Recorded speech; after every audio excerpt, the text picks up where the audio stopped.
हरे कृष्णा दोस्तों। अभी अपन करेंगे भगवत गीता का 23वां श्लोक। ओम नमो भगवते वासुदेवाय। ओम नमो भगवते वासुदेवाय। ओम नमो भगवते वासुदेवाय। श्री कृष्ण चैतन्य प्रभु नित्यानंद श्री अद्वैत गदाधर शिवासादि गौरभक्तवृंद। हरे कृष्ण कृष्ण कृष्ण हरे हरे। हरे राम राम राम हरे हरे। यो तस्य माना भिक्षां ये एते यत्र समागत धृतराष्ट्रस्य दुर्बुद्धिर्युर्धे प्रेषि कीर्षिवः। अर्थात मुझे उन लोगों को देखने दीजिए जो यहाँ पर धृतराष्ट्र के दुर्बुद्धि पुत्र दुर्योधन को प्रसन्न करने की इच्छा से लड़ने के लिए आए हुए हैं।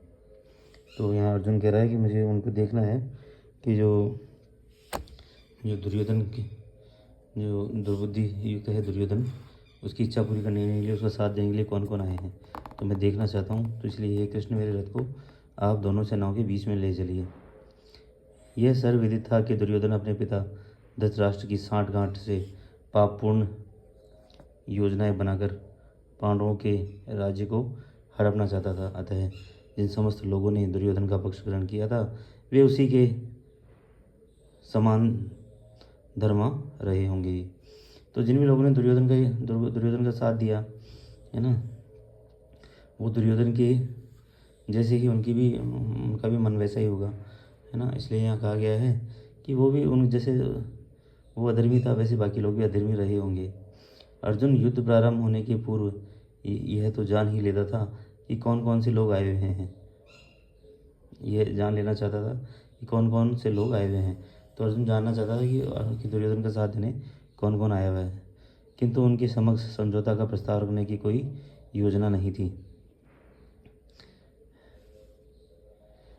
दुर्योधन कोई समझौता की योजना का प्रस्ताव लेने के लिए नहीं जाना चाहता था, बस वो देखना चाहता था कि कौन कौन आया हुआ है। यह भी तथ्य था कि वह उनकी शक्ति का, जिसका उसे सामना करना था, अनुमान लगाने की दृष्टि से उन्हें देखना चाह रहा था।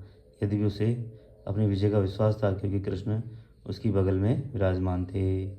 तो यहाँ पर कहा गया है कि देखो, वो देखना चाहता था कि वो जिनसे वो लड़ने जा रहा है कि उनकी शक्ति कितनी है और क्या क्या उन्होंने तैयारियाँ की हैं। लेकिन ये बहुत बड़ी बात है जब किसी के मन में पहले से विश्वास हो कि उसकी जीत निश्चित है, क्योंकि स्वयं भगवान कृष्ण उसके अर्जुन के बगल में विराजमान थे। और जहाँ भगवान कृष्ण विराजमान होते हैं, वहाँ वहाँ विजय पक्की होती है।